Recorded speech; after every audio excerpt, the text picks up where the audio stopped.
এমন একজন নির্লোভ রাজনীতিবিদ পাওয়া খুব কঠিন, কিন্তু তিনি যে উদ্দেশ্যে সংগ্রাম আন্দোলন করে গিয়েছেন, নিজেকে নিয়োজিত রেখেছিলেন, কিন্তু তার সুফলটা তিনি দেখতে পারলেন না। আজকে এই দিনে তার মৃত্যুবার্ষিকীতে আমরা স্মরণ করে এটি বলতে চাই যে আল্লাহ তাআলা তাকে ব্যস্ত নসিব করুন এবং তার যে স্বপ্ন ছিল সেই স্বপ্ন বাস্তবায়নের দিকে পথে। আপনারা জানেন এই স্বপ্ন বাস্তবায়নের জন্য আজকে কি হচ্ছে, বিভিন্ন জায়গায় বাধার সৃষ্টি হচ্ছে, নির্বাচন নিয়ে বাধার সৃষ্টি হচ্ছে এবং বিশেষ বিশেষ সময়ে বিশেষ বিশেষ বক্তব্য রেখে বিভিন্ন বিশেষ করে বিএনপিকে কটাক্ষ করে বক্তব্য রাখার চেষ্টা করা হচ্ছে। আপনারা দীর্ঘ 16 বছরের আন্দোলন দেখেছেন, স্বৈরাচার বিরোধী এরশাদ বিরোধী আন্দোলন দেখেছেন। আপনারা দেখেছেন জিয়া পরিবার সবচেয়ে দুর্যোগে, দুর্বিপাকে, দুঃসময়ে জনগণের পাশে ছিল, বিএনপি জনগণের পাশে ছিল।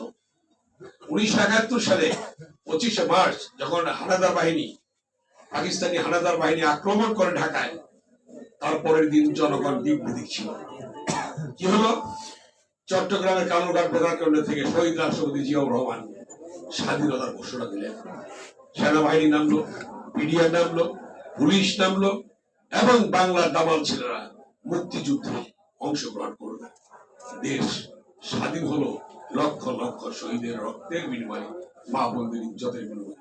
জিয়া পরিবার থেকে নেতৃত্ব দিলেন জিয়াউর রহমান। 90 স্বৈরাচার বিরোধী আন্দোলন, যখন গণতান্ত্রিক সরকারকে হটিয়ে এরশাদ ক্ষমতা দখল করে দীর্ঘ 9 বছর আপসীর নেতৃত্ব দিয়ে দেশনেত্রী বেগম খালেদা জিয়া বাংলাদেশের গণতন্ত্র উদ্ধার করল।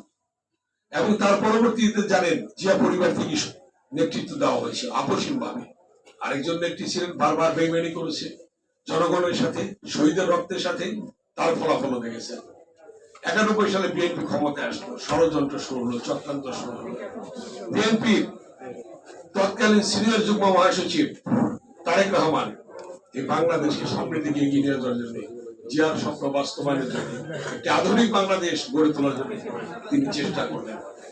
জিয়াউর রহমানের যে স্বপ্ন ছিল স্বনির্ভর বাংলাদেশ, সেই স্বনির্ভর বাংলাদেশ গড়ে তোলার জন্য তারেক রহমান একটি স্লোগান দিয়েছিলেন, একটি উদ্যোগ, একটু চেষ্টা এনে দিবে সচ্ছলতা, দেশে আসবে স্বনির্ভরতা। সেই স্বনির্ভর বাংলাদেশ গড়ার উদ্দেশ্য ছিল তারেক রহমানের।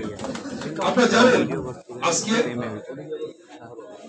বাংলাদেশে নির্বাচন নিয়ে একটি দল ষড়যন্ত্র করছে, চক্রান্ত করছে। স্বাধীনতার সময় যাদের বিতর্কিত ভূমিকা ছিল, তারা আজকে পিআর পদ্ধতির নামে নির্বাচন বানচালের চেষ্টা করছে। কিন্তু নির্বাচন বানচাল করা যাবে না।